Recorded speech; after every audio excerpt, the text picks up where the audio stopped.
Hello बच्चों, आप सभी का हमारे YouTube चैनल आइडियल देव क्लासेस में स्वागत है। बच्चों, आज हम आपके लिए 8 ग्रेड वर्कबुक प्रश्नोत्तर पुस्तिका भाषा भारती लेके आए हैं, जो कक्षा 8वीं के लिए। भाषा भारती का और क्या कहते हैं? हिंदी कहते हैं। तो जो आपकी कक्षा 8वीं विषय हिंदी है, ये वर्ष 2024-25 के लिए और किसके द्वारा बनाया गया है? मध्य प्रदेश राज्य शिक्षा केंद्र भोपाल द्वारा। और आज इस वीडियो के माध्यम से आपको हम कौन सा पाठ बताएंगे? पाठ 9 बिरसा मुंडा। इसके पहले के वीडियो में आपको पार्ट 1 से पार्ट 8 तक बता चुके हैं। आप हमारे चैनल आइडियल देव क्लासेस की प्ले लिस्ट में जाके इसे देख सकते हैं। तो चलिए देखते हैं कौन सा पाठ है आपका? पाठ 9 बिरसा मुंडा। पूर्व तैयारी एवं निर्देश। क्या दिए पूर्व तैयारी एवं निर्देश? उन्हें पढ़ लेते हैं पहले। शिक्षक भारतीय स्वतंत्रता संग्रामों के बारे में संक्षिप्त जानकारी दे। प्रथम स्वतंत्रता संग्राम 1857 के बारे में विशेष रूप से चर्चा करें। मध्य प्रदेश के स्वतंत्रता संग्राम में जनजातीय योद्धा टाटिया मामा आदि के बारे में, अन्य स्वतंत्रता संग्राम सेनानियों के बारे में चर्चा करें। और बच्चों से स्थानीय स्वतंत्रता संग्राम सेनानियों के बारे में चर्चा करें। 18वीं और 19वीं शताब्दी में हुए विभिन्न जनजातीय स्वतंत्रता संघर्षों की जानकारी दें, जैसे भील विद्रोह। पाठ में आए संधि समास, संधि विच्छेद और आपका समास विग्रह करें और बच्चों से करवाएं। संक्रामक बीमारियों के बारे में बताएं। बीमारियों से संबंधित अंधविश्वासों पर चर्चा करें। पुस्तकालय या अन्यत्र उपलब्ध पुस्तकों के माध्यम से स्वतंत्रता संग्राम सेनानियों की जानकारी प्राप्त करने के लिए प्रेरित करें। इस प्रकार से बच्चों ये आपकी पूर्व तैयारी थी। किस प्रकार से आपको इस पाठ को पढ़ने से या इस पाठ के प्रश्नोत्तर लिखने से पहले ये पूरी तैयारी आपको कर देना, जो निर्देश दिए गए हैं। अब चलिए पाठ के जो प्रश्न है वो प्रश्नों को देखते हैं। प्रश्न नंबर 1 है। प्रश्न नंबर 1 क्या कह रहा है? मुंडा भाषा में सिंह का अर्थ होता है, या मुंडा भाषा में सिंह का अर्थ क्या है? ए नंबर चंद्रमा, बी नंबर सूर्य, सी नंबर धरती, डी नंबर समुद्र।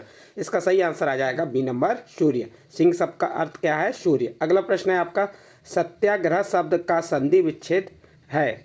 देखिए सत्याग्रह शब्द का संधि विच्छेद क्या है? सत्य धन आग्रह।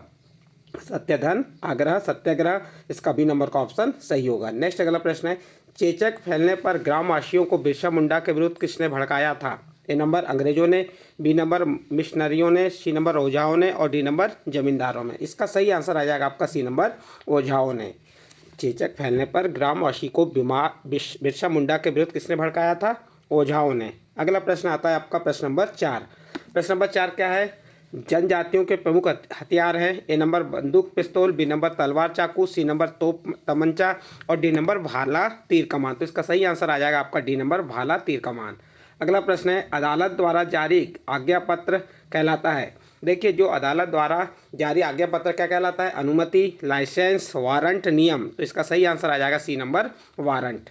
इसके बाद अगला प्रश्न है, नीचे दिए गए शब्दों में से उचित शब्द चुनकर रिक्त स्थानों की पूर्ति कीजिए। यहाँ पे आपका प्रश्न 5 से 10 तक रिक्त स्थान दिए हैं। इन रिक्त स्थानों की पूर्ति करना है आपको, और कहाँ से करना है? जो आपके ये शब्द दिए इन शब्दों में से चुनकर उसकी पूर्ति करना है। देखिए अगला प्रश्न नंबर 5, प्रथम स्वतंत्रता संग्राम सन खालिस्तान में हुआ था। तो आपका आंसर हो जाएगा 1857। अगला प्रश्न है, स्कूल में बिरसा अंग्रेजों की खालिस्तान करते थे। देखिए स्कूल में बिरसा जो अंग्रेजों की क्या करते थे? आलोचना करते थे। तो यहाँ पे आपके खालिस्तान में क्या आ जाएगा? आलोचना। सामाजिक शब्द में मूल शब्द है। देखिए समाज, धन, इक। इसमें इक प्रत्यय जोड़ के क्या बन जाता है? सामाजिक बनता है। तो सामाजिक शब्द में मूल शब्द है समाज। अगला प्रश्न है, जड़ी बूटी में प्रयुक्त समास। जड़ी बूटी यानी यहाँ पे दोनों पद प्रधान है, जड़ी भी प्रधान है और बूटी भी प्रधान है। जहाँ दोनों पद प्रधान होते हैं वहाँ कौन सा समास आता है? द्वंद्व समास। तो आपके खालिस्तान क्या आ जाएगा? द्वंद्व समास। अगला प्रश्न है, झाड़ फूंक कर इलाज करने वाले लोगों को खालिस्तान कहते थे। तो जो झाड़ फूंक कर इलाज करते थे उन्हें क्या कहा जाता था? ओझा कहा जाता था। और इन प्रश्नों के उत्तर आप यहीं से देख के लिख सकते हैं। यहाँ पे देखो ये दिया हुआ है पूरे शब्द, इन शब्दों में से ही आपको चुनकर लिखना था। इसके बाद नेक्स्ट अगला प्रश्न आता है आपका प्रश्न नंबर 11। प्रश्न नंबर 11 क्या कह रहा है? उपचार के लिए बिरसा मुंडा जड़ी बूटियों के उपयोग के साथ साथ क्या बताया करते थे? प्रश्न क्या है? उपचार के लिए यानी इलाज के लिए बिरसा मुंडा जड़ी बूटियों के उपयोग के साथ साथ क्या बताया करते थे? तो आप उत्तर बताएंगे। उपचार के लिए बिरसा मुंडा जड़ी बूटियों के उपयोग के साथ स्वास्थ्य के नियम भी बताया करते थे। ये आपका प्रश्न नंबर 11 का उत्तर कंप्लीट हो। और ये कैसे प्रश्न है आपके? अति लघु उत्तरीय प्रश्न है।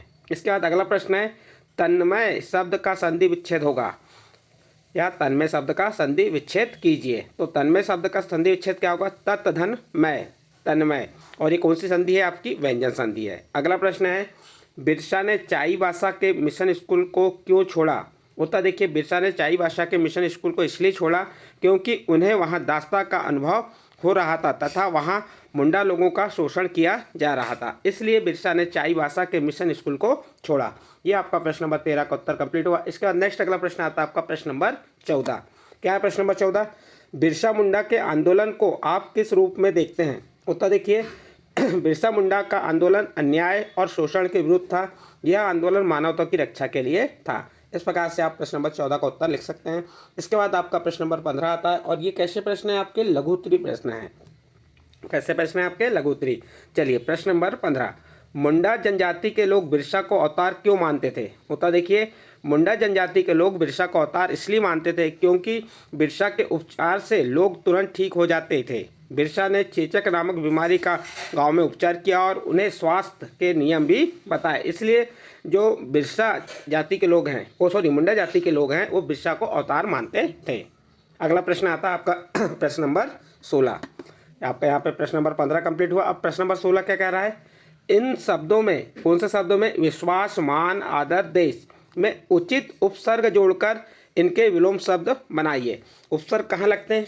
किसी शब्द के पहले जो क्या लगता है? उपसर्ग लगता है। जैसे विश्वास में हम उपसर्ग जोड़ दिए तो क्या हो गया? अश्वास, और उसका विलोम भी हो गया। विश्वास का विलोम अविश्वास। मान में हमने क्या जोड़े? अप, तो क्या बन गया? अपमान। तो कौन सा उपसर्ग जोड़ दिए? अप उपसर्ग जोड़े तो उसका अपमान हो गया और विलोम शब्द बन गया। आदर में अ जोड़े तो अनादर, और देश में वी जोड़े तो विदेश। तो इस प्रकार से बच्चों यहाँ पे आपको उचित उपसर्ग जोड़कर हमने विलोम शब्द कैसे बनाते हैं वह बताए। इसके बाद नेक्स्ट अगला प्रश्न आता है आपका प्रश्न नंबर 17। बिरसा मुंडा ने किस उद्देश्य से अपना आंदोलन प्रारंभ किया था? उत्तर देखिए, बिरसा मुंडा ने अंग्रेजों द्वारा किए जाने वाले अन्याय और शोषण के विरुद्ध उनकी दास्ता से मुक्त होने के उद्देश्य से अपना आंदोलन आरंभ किया था। इसमें मानवता की रक्षा की भावना की भी निहित है। इस प्रकार से आप प्रश्न नंबर 17 का उत्तर भी कंप्लीट करेंगे। नेक्स्ट अगला प्रश्न आता है आपका प्रश्न नंबर 18। प्रश्न नंबर 18 क्या है? मुंडा आंदोलन पर प्रथम स्वतंत्रता संग्राम आंदोलन का क्या प्रभाव पड़ा? उत्तर देखिए इसका, मुंडा आंदोलन का प्रथम स्वतंत्रता संग्राम आंदोलन पर बड़ा प्रभाव पड़ा। यह आंदोलन अन्याय और शोषण के विरुद्ध था। यह आंदोलन मानवता की रक्षा के लिए था। मुंडा ने समाज में स्वाधीनता की चेतना की ज्योति जगाई थी। वह ज्योति निरंतर जलती रही। इस प्रकार से आप प्रश्न नंबर 18 का उत्तर लिखेंगे। नेक्स्ट अगला प्रश्न आता है प्रश्न नंबर 19 और कैसे प्रश्न है आपके? दीर्घ उत्तरीय प्रश्न है। प्रश्न नंबर 19 क्या है? अंग्रेजों द्वारा भारतीयों पर किए गए अन्याय और अत्याचार का वर्णन कीजिए। देखिए, अंग्रेजों द्वारा जो भारतीयों पर किए गए अन्याय और अत्याचार है उसका वर्णन करना है। तो देखिए उसको उत्तर, बिरसा मुंडा के समय में मुंडा जनजाति एवं जनजातियों की आर्थिक स्थिति बहुत दयनीय थी। वे अपनी ज़मीन के मालिक थे जिसमें वे फसलें उगाते थे। उनकी अपनी ग्राम व्यवस्था थी, पंचायतें थीं और रहन सहन का अपना परंपरागत ढंग था। अंग्रेजों ने इन सबको नष्ट करके जमींदार, जागीरदार, जंगल के ठेकेदार और दलाल उन पर लाद दिए। वनवासी जातियां अपनी ही ज़मीन पर मालिक से नौकर हो गई। जो वनवासी जनजाति है अपनी ही ज़मीन पर मालिक से क्या हो गए? नौकर हो गई। व्यवस्था, भूख और दमन के कारण वे स्वयं को असहाय समझने लगे। इससे स्पष्ट होता है कि अंग्रेजों ने मुंडा जनजाति पर अनेक अत्याचार किए थे। आपका प्रश्न नंबर 19 का उत्तर कंप्लीट हुआ। इसके बाद नेक्स्ट अगला प्रश्न आता है प्रश्न नंबर 20।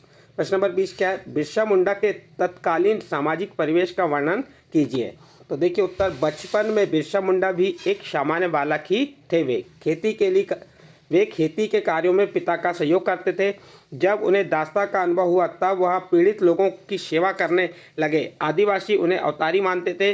बिरसा मुंडा ने लोगों की सेवा करने के लिए जड़ी बूटियों से उनका उपचार किया। बिरसा मुंडा ने गांव-गांव जाकर सभाएं की और लोगों को अपने विचारों से प्रेरित कर आंदोलन के लिए तैयार किया। इस प्रकार से बच्चों ये आपका प्रश्न नंबर 20 का उत्तर कंप्लीट होता है।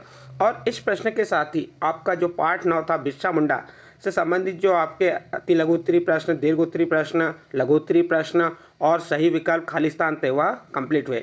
बच्चों आपको ये अच्छे लगे हों तो आप हमारे चैनल आइडियल देव क्लासेस को सब्सक्राइब कीजिए, लाइक कीजिए और इस वीडियो को अन्य ग्रुप में शेयर जरूर कीजिए।